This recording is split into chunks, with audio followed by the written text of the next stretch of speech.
Hi everyone. I'm just about to begin chapter 2 of Kenny and the Dragon.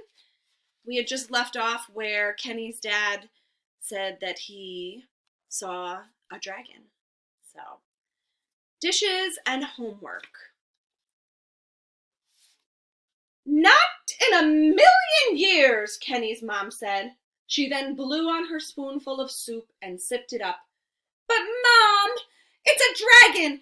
I want to go see it before anybody else does. Who knows what that thing could do to you? You could get bit or scratched up, and it's probably carrying all kinds of diseases. Right, Pa? As usual, Kenny's father was much calmer now that he had eaten. And Kenny studied him as he started on his third bowl of chowder. The dainty wooden soup spoon looked odd, held in his rugged, worn paws. In fact, the lad half waited for his father to lift the bowl up and slurp the remainder of the chowder. Instead, he calmly said, "If Kit thinks he can handle the likes of a dragon, then I think we should let him. After all," he continued, winking at his son, "he ain't no little bunny any more." His mom folded her napkin and set it on the table. She sighed. "All right, but not until you finish the dishes and do your homework." "Aw, I can do those later. Let me go now, please." "Dishes and homework first," she repeated as she pointed at him with her spoon. Kenny cleared the table and cleaned the dishes in record time. As he finished drying the last of the soup bowls, he watched the sun sink lower and lower in the darkening sky. When he was finished, he ran into his room and dumped his book bag upside down onto his bed. Textbooks spilled out, pencils rolled off onto the floor, and loose papers scattered like white leaves. Kenny shuffled through it all and picked up Stars and Their Constellations. It was a book that he was supposed to do a book report on for school. It was his last assignment for the school year, and it would be an easy one for him, as he'd read the astronomy text from front to back several times already. Now he simply needed to write the report. Or, he thought, with a little persuasion on my teacher, Mrs. Skunkmeyer, I could do an oral report instead, and I won't have to write anything. So technically, I'd be finished with my homework. Sneaky bunny. However, an oral book report meant going in front of the class and talking. The last time Kenny had done that, it was on the topic of the migration of the ruby-throated hummingbird for his science class. And that oral report hadn't gone so well. One of his classmates had started snoring loudly, and another hooted, "Snoring boring!" bringing snickers, which is little laughs, from the entire room of his peers. The other kids just didn't get excited about the stuff that he did. But honestly, who wouldn't be fascinated by the idea of a tiny bird flying all over the world by itself?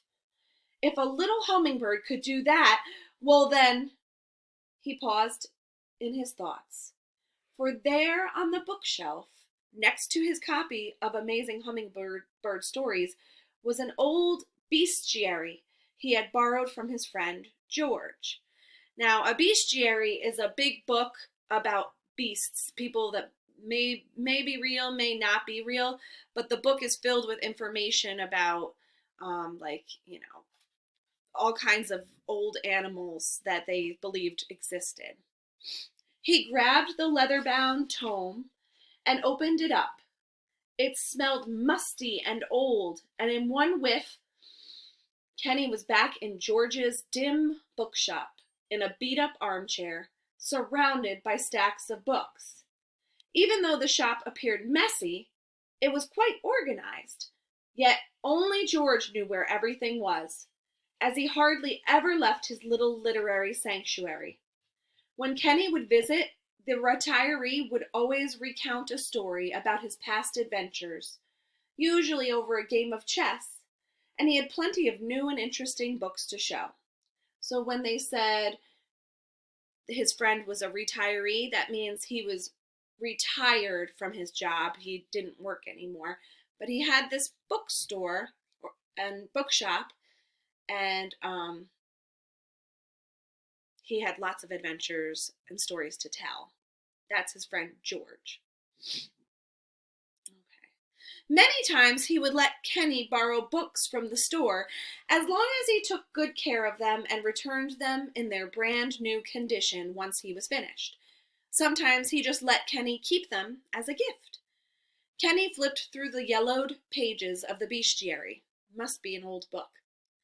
Albatross, bear, chimera, dragon, he said aloud. Kenny hadn't finished this book yet and had read only some of the entries. The illustration for the dragon showed a vicious, sinewy, coiled monster, belching white, hot flames. Quite vicious. An actual dragon, the young rabbit said to himself. It's like seeing a living dinosaur. Imagine bringing him to class for the science fair.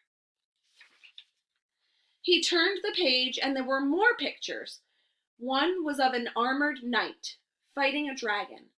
In one hand, the knight held a shield, in the other, a long lance or sword, with which he was pinning the reptilian beast down to the blackened, scorched earth. You can imagine this knight now, right? Standing there with his lance and his sword and his shield, pinning down a dragon.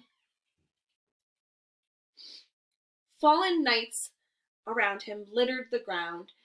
A little gear in Kenny's mind clicked into place. He had an idea.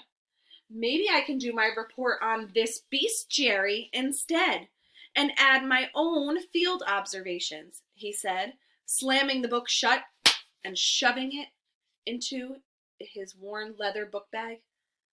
I'd better get prepared. Dashing through the house, Kenny grabbed a pot, a pan, some rope, an old broom, and a garbage can lid. He strapped the blackened frying pan to his chest using the rope and his belt. Placing the pot on his head, he rolled up his sleeves to his flannel shirt and grabbed the broom, the lid, and his book bag as he headed for the door.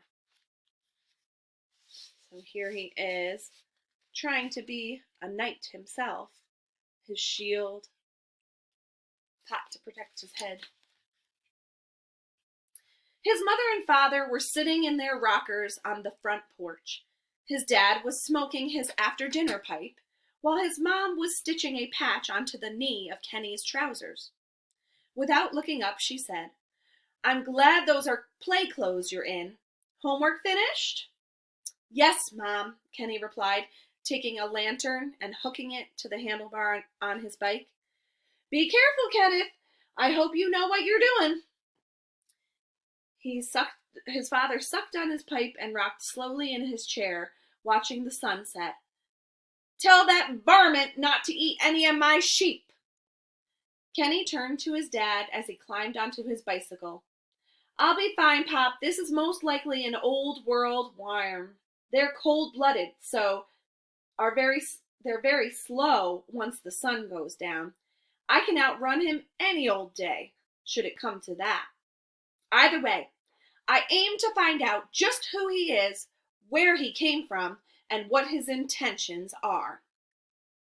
"Don't be out too late," his dad replied, but Kenny had already sped out of sight. See what's going to happen next when he meets this ferocious dragon.